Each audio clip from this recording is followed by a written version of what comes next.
हाय, हाय, hello, नमस्कार. तर आज बिग बॉसच्या सुरुवातीलाच झालं, की राखी विशालला सांगते, की "विशाल बघ, तू सगळ्यांना समजव.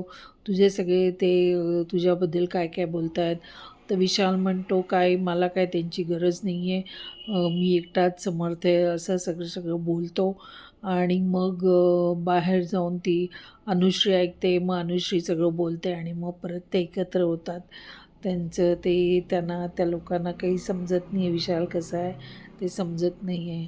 ठीक आहे. नंतर मग राखीच्या बाबतीत दाखवलं आहे. राखी राकेशला चिडते कारण राकेश बोलतो, की मेकअपशिवाय कसे दिसता असं बोलतो. तर तिला वाटतं तिला बोललं आहे, तो खरा तन्वीला बोलतो. पण तिला वाटतं तिला बोललं आहे म्हणून ती रागवते. नंतर ती परत एकत्र येते. मग ती सगळ्यांना हे करते ईद म्हणून सगळ्यांना ती खीर बनवते आणि मग राकेश म्हणतो राखीने भरवलं तरच मी खाणार. मग राखी भरवते आणि मग परत राकेश आणि राखी बसलेले असतात तेव्हा तिथे राखी म्हणते काय आहे तुझं आणि माझं इथेच आहे, बाकी कुठे आपण म्हणत आहे तोपर्यंत आपण प्रेम करूया एकमेकावर हे करूया.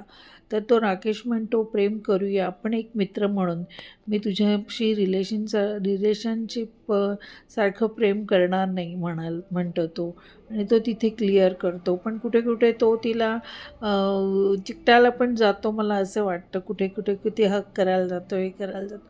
ठीक आहे मैत्री आहे, पण ती त्याचा परत अर्थ वेगळा घेते राखी. त्यामुळे हे असं झालेलं आहे आणि मग राखी सगळ्यांना ती दिसावं म्हणून सगळ्यांचे कपडे मागते. मी कपडे धुते, सगळ्यांचे कपडे मागते, सगळा ओटा धुते, तो सगळा किचनचा कट्टा धुते, सगळं क्लीन करते.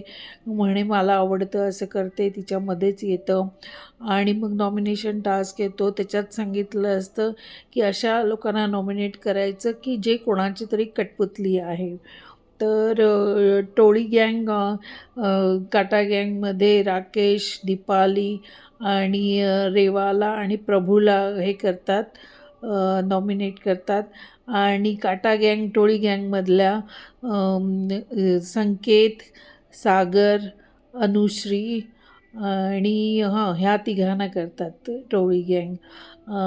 तर हे असं होतं. आता आपण बघूया कोण जातं आहे म्हणून. तर आता उद्यापासून फॅमिली वीक आहे. तर बघूया कोणाचे कोण येत आहे. बाय. Good night.